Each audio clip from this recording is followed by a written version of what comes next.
이스라엘 자손이 자기들의 성읍에 거주하였더니 일곱째 달에 이르러 모든 백성이 일제히 수문 앞 광장에 모여 학사 에스라에게 여호와께서 이스라엘에게 명령하신 모세의 율법책을 가져오기를 청하매 일곱째 달 초하루에 제사장 에스라가 율법책을 가지고 회중 앞 곧 남자나 여자나 알아들을 만한 모든 사람 앞에 이르러 수문 앞 광장에서 새벽부터 정오까지 남자나 여자나 알아들을 만한 모든 사람 앞에서 읽음에 뭇 백성이 그 율법책에 귀를 기울였는데 그때 학사 에스라가 특별히 지은 나무 강단에 서고 그의 곁 오른쪽에 선 자는 마띠랴와 스마와와 아나냐와 우리야와 헬기야와 마세아요 그의 왼쪽에 선 자는 부다야와 미사엘과 말기야와 하순과 하스트바다나와 스가랴와 무술람이라. 에스라가 모든 백성 위에 서서 그들 목전에 책을 펴니 책을 펼 때에 모든 백성이 일어서니라. 에스라가 위대하신 하나님 여호와를 송축하매 모든 백성이 손을 들고 아멘 아멘 하고 응답하고 몸을 굽혀 얼굴을 땅에 대고 여호와께 경배하니라. 예스와와 바니와 세레바와 야민과 악국과 사브데와 호디야와 마세야와 그리다와 아사랴와 요사박과 하난과 블라야와 레위 사람들은 백성이 제자리에 서 있는 동안 그들에게 율법을 깨닫게 하였는데 하나님의 율법책을 낭독하고 그 뜻을 해석하여 백성에게 그 낭독하는 것을 다 깨닫게 하니 백성이 율법의 말씀을 듣고 다 우는지라. 총독 느헤미야와 제사장 겸 학사 에스라와 백성을 가르치는 레위 사람들이 모든 백성에게 이르기를 오늘은 너희 하나님 여호와의 성일이니 슬퍼하지 말며 울지 말라 하고 느헤미야가 또 그들에게 이르기를 너희는 가서 살찐 것을 먹고 단 것을 마시되 준비하지 못한 자에게는 나누어 주라. 이날은 우리 주의 성일이니 근심하지 말라. 여호와로 인하여 기뻐하는 것이 너희의 힘이니라 하고 레위 사람들도 모든 백성을 정숙하게 하여 이르기를 오늘은 성일이니 마땅히 조용하고 근심하지 말라 하니 모든 백성이 곧 가서 먹고 마시며 나누어 주고 크게 즐거워하니 이는 그들이 그 읽어 들려준 말을 밝히 알미라. 아멘. 우리를 설레게 했던 아시안컵이 한 달이 지나갔습니다. 저도 8강전을 청년 일부 친구들과 함께 임원 목장 리더들 MT 때 가서 관람을 했습니다. 처음에 이제 90분 추가 시간까지 우리나라가 1대0으로 지고 있을 때 모두 다 포기하며 에이 TV 끄자라고 절망하고 있었습니다. 그런데 어느 순간 페널티킥에 골을 넣고 그리고 마지막 남아있는 순간에 역전골을 성공시키는 짜릿한 2대1 역전 승리를 하니까 얼마나 기뻤던지 그 거제도에 있던 MT 장소에서 모두 환호성을 지르면서 하이파이브를 하면서 참 기뻐했습니다. 그 가운데 있던 자매들은 나는 손흥민, 이강인, 설령우랑 결혼할 거야 라고 꿈이 아주 크시던데 이루어지면 좋겠네요. 그런데 여러분 최근에 한국 축구팀에는 어떻습니까? 이들이 진짜 행복해 보입니까? 안 좋은 소식이 있지요. 선수들 간에 좀 불화가 많았습니다. 또 최근 대표팀 감독이 아무런 팀워크도 만들지 않고 전술도 지시하지 않았습니다. 흥민아 해줘, 이강인 골 넣어줘 이런 것만 하고 구체적인 전술을 지시하지 않아서 결국 국민들이 화를 내었고 이에 못 이겨서 결국 축구협회에서는 이 감독을 사퇴시켰습니다. 이러한 상황 속에서 이제 앞으로 다가올 3월 축구 월드컵 예선전도 좀 걱정이 됩니다. 저는 한국 축구가 좋은 성적 받는 것도 참 좋지만 그것보다 더 중요한 것은요, 책임감 있고 선수들을 사랑하고 진짜 전략을 세우는 감독이 세워지기 바랍니다. 또 선수들끼리로 서로 세워주는 한 팀이 되는 것이 중요하다고 생각합니다. 오늘 말씀을 보면요, 완전히 망해서 소망이 없는 나라가 있었습니다. 그 나라는요, 바로 이스라엘입니다. 원래 하나님께서는 어지러운 세상 속에서 이스라엘을 세우셨습니다. 이 이스라엘을 세운 이유가 무엇일까요? 그냥 그들끼리 잘 먹고 잘 살아라가 아닙니다. 이스라엘 나라가 하나님 백성답게 살아서 그들을 통해서 많은 이방인들이 야, 하나님을 믿는 백성들은 정말 다르구나. 나도 그 주님을 믿어볼까라고 돌아오는 표본이 되기 원하셨습니다. 하지만 이스라엘은 정말 이러한 하나님의 기대대로 살았을까요? 그렇게 살지 못하였습니다. 나라는 점점 타락하였습니다. 그리고 이 이스라엘은 남유다, 북이스라엘이라는 두 나라로 갈라졌고 이 두 나라 역시 하나님께 불순종하여서 모두 각각 망하였습니다. 물론 하나님께서는 완전히 이스라엘을 망하도록 내버려 두지 않았습니다. 그들을 다시 부르셔서 내 성전을 지어 예배하는 나라가 되라고 포로에서 예루살렘으로 돌아오게 하셨습니다. 그리하여 포로 귀환을 2번에 걸쳐서 진행되었고 백성들은 다시 성전을 짓고 하나님의 백성답게 살도록 다짐하였습니다. 오늘 본문에 나오는 주인공 느헤미야는 2차 포로 귀환 이후에 나오는 사람입니다. 그는 이방 땅 바사 즉 페르시아의 나라에서 나라이라는 사람이었습니다. 그러던 어느 날 자기 친척 중 한 명이 예루살렘에 갔다가 예루살렘 성벽이 완전히 무너지고 동족들은 적들에게 칼로 베이고 죽임을 당했다는 것을 듣게 됩니다. 이 소식을 듣고 느헤미야는 참으로 눈물을 흘렸습니다. 성벽이 없다는 것, 이제는 계속된 적들의 공격에 모두 노출을 당하고 죽을 수밖에 없다는 겁니다. 이런 나라의 무너진 상황을 안타까워하면서 느헤미야는 하나님께 기도합니다. 내가 성벽을 건설할 수 있게 해주십시오. 눈물을 흘리며 금식하며 하나님께 자신을 형통하게 하기를 구합니다. 왜 자신의 형통을 구했냐면 그도 이방 땅의 관직을 맡고 있지만 보통 높은 관직이 아니면 이 일을 부탁할 수 없기 때문입니다. 왕 앞에 설 수 있는 그 자리에 설 수 있어야 이 성벽을 지을 수 있는 일을 완성할 수 있기 때문입니다. 그렇게 그는 간절히 기도하다가 드디어 왕의 술 맡은 관원이 되었다고 오늘 본문 말씀은 나옵니다. 이 역할은요, 왕의 음식에 독이 있는지 파악하기 때문에 아주 중요한 일이었습니다. 우리나라의 공무원으로 비교하자면 대통령 비서실장쯤 되는 사람입니다. 어느 날 이제 느헤미야가 왕에게 술을 따르고 있을 때 그의 얼굴에 근심이 가득했습니다. 그래서 왕은 그의 얼굴을 보면서 느헤미야여, 네가 무슨 근심이 있느냐 나에게 말해보라고 할 때에 느헤미야는 잠시 하늘을 쳐다보며 하나님께 간절히 기도합니다. 그리고 나서 말합니다. 사실 왕이시여, 제 조상들의 묘가 있는데 그 성읍이 불타서 제가 참 가슴이 아픕니다. 저를 허락해 주시면 그 성읍을 건설하고 다시 왕에게로 돌아올 수 있도록 허락해 주십시오라고 했습니다. 왕은 이기에 좋게 여기고 필요한 사람들과 물자들을 보내주게 됩니다. 우리는 오늘 느헤미야의 이 이야기를 통해서 알 수 있는 중요한 사실은 무엇입니까? 바로 하나님의 일을 하고자 하는 자는 소망이 있을 때 기도하면 하나님이 상황과 여건을 열어주신다는 것입니다.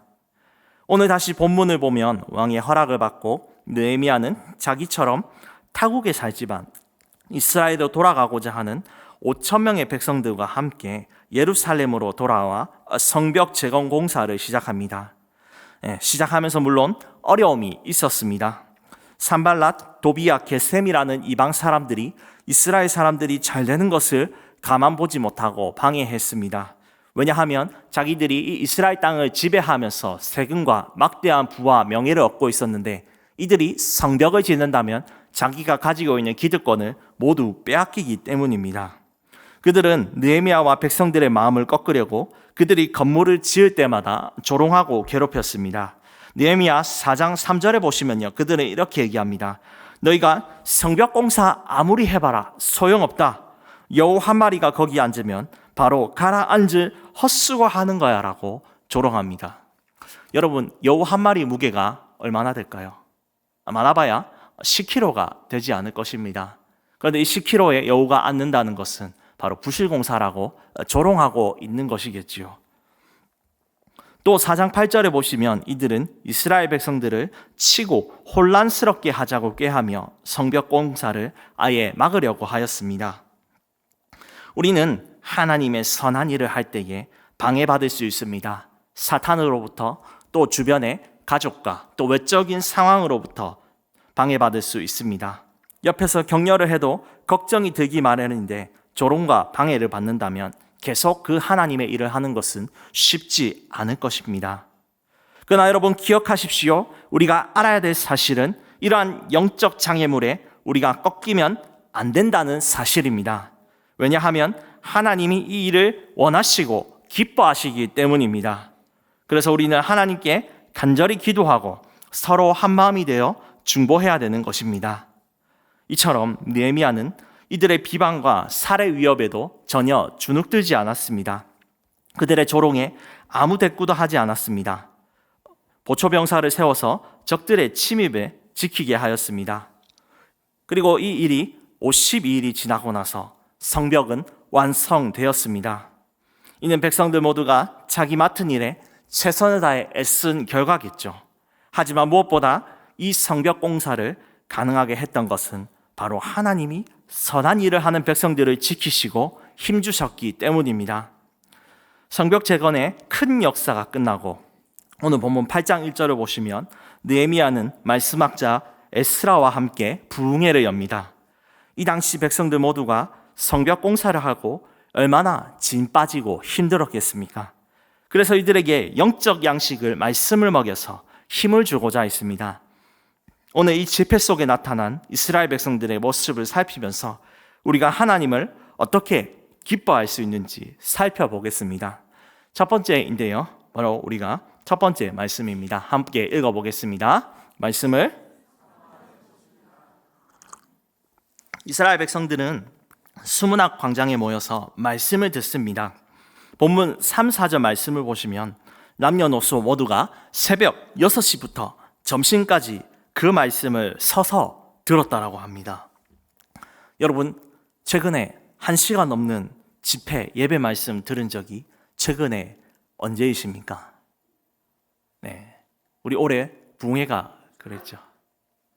저는요, 잊지 못할 수련회가 있는데요, 바로 흰돌산 수련회입니다. 여기서는요, 수천 명의 학생들이 모여서 밀집되어 있어서 숙소가 부족해서 저희 교회 형제들은 대예배당에서 잤었습니다. 그렇게 형제들의 땀 냄새와 쪽잠으로 자고 있을 때에 한 아줌마가 저를 흔들어 깨웠습니다. 학생 비켜! 왜요? 지금 새벽 4시 반인데요 하니까 6시 아침 집회하는데 내 말씀 들을 거야 하면서 내 자리야 하면서 비키라고 하였습니다. 얼마나 짜증이 났던지 그렇게 이제 아침밥 먹고 새벽 말씀 듣고 1시간 듣고 아침밥 먹고 3시간 영광으로 듣고 점심 먹었습니다. 점심 먹고 1시부터 3시간 동안 말씀 듣고 기도했습니다. 그리고 저녁에 5시에 밥 먹고 7시부터 11시까지 말씀 듣고 기도회를 했습니다. 네, 도합 12시간 됐던 것 같네요. 저는 다짐했습니다. 다시는 가지 않으리라. 그리고 우리 애들에게 이 경험을 주지 않겠노라라고 다짐했습니다. 여러분, 목사가 이러니까 시험 들지 마세요. 여러분, 너무 어쨌든 그때는 너무 힘들었지만 지나고 보니까 참 말씀에 듣는 훈련이 있었던 것 같습니다. 그래도 저는 저렇게 길게 하는 능력은 없어서 최대한 빨리 끝내도록 하겠습니다. 여러분, 그런데 여기 나와 있는 백성들은 도대체 무슨 마음이 들어서 이렇게 쉬지도 않고 말씀 들은 걸까요? 심지어 오늘 본문의 4절, 7절에 제가 좀 발음하기 어려웠던 여러 명의 사람들이 있는데요. 이 사람들은요, 수문학 광장에 사람들이 수없이 모이니까 에스라의 말이 잘 들리지 않았습니다. 그래서 옆에서 에스라가 이런 말 하는 거고 말씀은 이런 뜻입니다라고 옆에서 해석해주는 스피커, 대언자의 역할을 하였습니다. 스피커도 없고요. 저는 발냄새, 땀냄새 나는 수천 명의 사람들이 모이는 그 강의를 들어서도 말씀을 들어도 왜 사모할 수 있었던 걸까요? 그들이 말씀을 감격할 수 있었던 이유, 6시간 걸쳐서 서서 들을 수 있었던 그 이유는 바로 하나님의 말씀을 사모했고 그 말씀이 능력이 있었기 때문입니다. 하나님의 말씀은 온 세상을 창조했습니다. 그리고 그 말씀대로 사는 자에게 복과 은혜를 주셔서 그 말씀으로 고백하며 살아가는 자에게 기적을 베푸십니다. 비록 백성들이 바벨론에서 오랫동안 하나님의 말씀을 듣지 않고 타락하였고 멸망의 길을 행했습니다. 하지만 그 앞에 돌아올 때에 하나님의 말씀이 그들을 회복시키는 것을 그들을 보았습니다. 그래서 그들은 이 말씀 앞에 감격에 겨워서 6시간도 10시간도 견딜 수 있었던 것입니다. 우리 모든 민족교회 성도님들, 이 말씀을 사모하는 기쁨이 있기를 주님의 이름으로 축복합니다. 그 말씀을 믿으면서 내가 신앙의 고백을 하고 에스라와 같이 느헤미야와 같이 하나님의 일을 포기하지 않을 때에 주님께서 여러분들의 삶에 은혜를 채워주실 줄 믿습니다. 하나님을 기뻐하는 것은요, 두 번째인데요. 우리 함께 읽어보겠습니다. 주님 앞에 애통하는 것입니다. 오늘 이 말씀을 다 듣자 백성들이 갑자기 슬퍼하며 울고 있습니다. 말씀을 듣다가 왜 우는 것일까요? 그것은요, 그들이 말씀을 듣고 자신들에게 주어진 비참한 상황을 깨달았기 때문입니다. 이스라엘과 남유다가 모두 망하였습니다. 조상들이 하나님의 말씀을 듣지 않은 불순종의 결과였기 때문이죠. 그런데 지금 이 자리에 말씀을 듣는 이 백성들도 조상들과 다를 바 없는 죄를 짓고 있음을 깨달았습니다. 그들의 죄가 무엇입니까? 하나님보다 바벨론의 문화를 사랑한 것입니다. 이 예루살렘에 돌아오는 것보다 여전히 많은 백성들이 바벨론 땅에 지내고 있는 것이고 하나님 앞에 살지 않는 자신들의 모습에 애통하는 것입니다. 믿지 않던 사람들이 예수님을 알게 되고 복음을 들을 때에 가장 먼저 나오는 반응은 무엇입니까? 바로 자신의 상황에 애통하는 것입니다. 전에는 자기 마음대로 살며 원하는 대로 했는데 이제는 그렇게 살면 하나님의 영원한 심판대에 가게 되고 불과 여왕이 타는 못에 가게 된다는 것을 깨닫습니다. 그리고 지금 자기가 스스로 죄에서 벗어날 수 있는 것, 그것은 하나님 앞에 우는 것일 수밖에 없다는 것을 깨닫고 옵니다. 마태복음은 이렇게 우는 자들에게 5장 4절에 이렇게 말합니다. 애통하는 자는 복이 있나니 그들의 위로를 받을 것이며.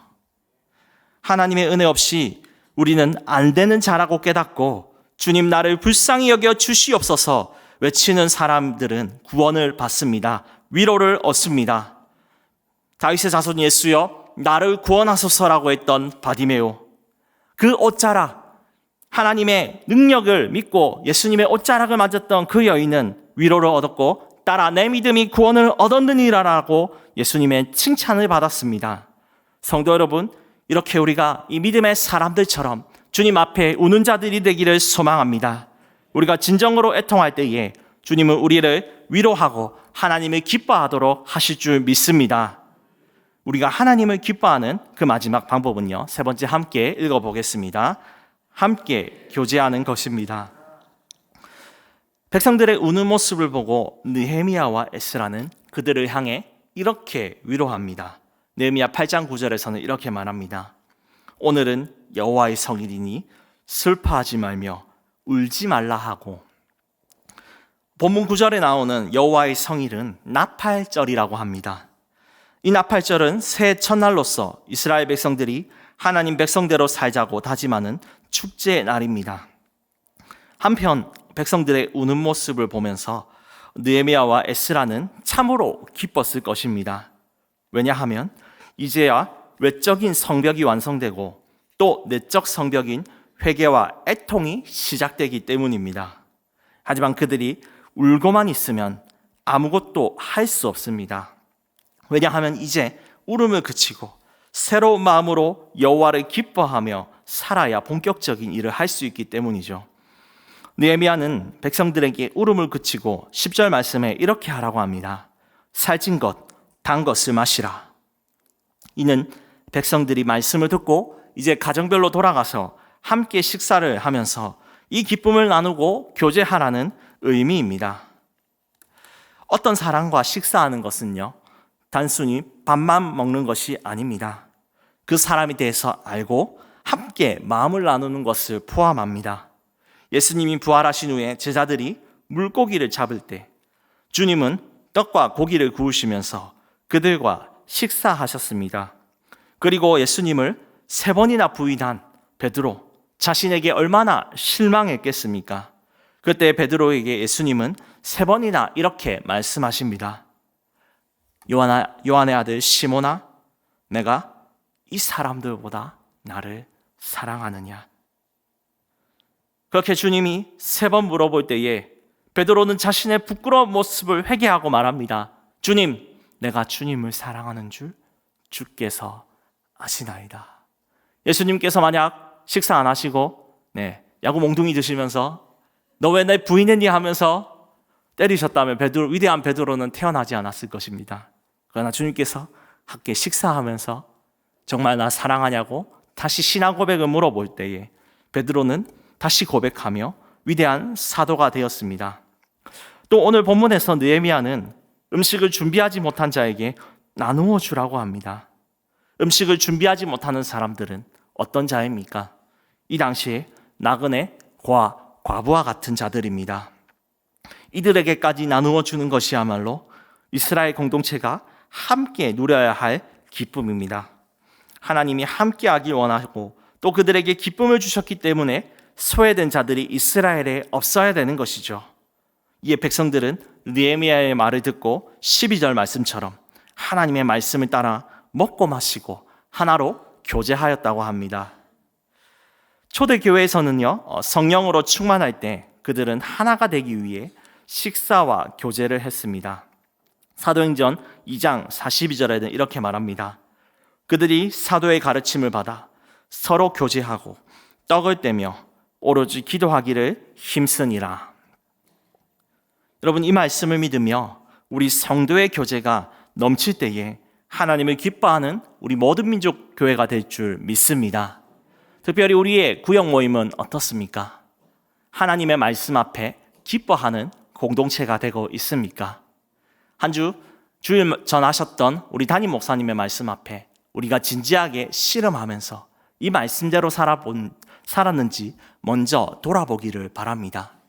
그리고 진정 그렇게 살지 못했다면 우리가 애통하고 또 그 애통하면서 우리가 다시 결단하면서 식사의 교제를 나누고 함께 삶을 격려하고 사랑하며 나아갈 때에 주님께서는 우리에게 초대교회보다 위대한 성령 충만을 우리 모든 구역 한 구역마다 주실 줄 믿습니다. 이 말씀을 믿고 교제를 함께 함으로써 하나님을 기뻐하는 공동체가 되기를 소망합니다. 말씀을 정리하겠습니다. 성도 여러분, 우리 교회의 올 한 해의 목표가 무엇입니까? 저 왼쪽에 보이시죠? 성령으로 교통하는 교회입니다. 이를 이루기 위해서 가장 먼저 우리가 해야 될 일은 무엇입니까? 하나님의 거룩한 일을 힘쓰는 것입니다. 구역 모임에 함께 모여서 또 거룩하게 살아가는 것입니다. 우리에게 여러 방해가 오더라도 좌절하지 말고 주께서 기뻐하시는 일을 끝까지 완수하시기를 바랍니다. 그리고 그 말씀을 듣고 그 말씀 안에서 살아내시기를 소망합니다.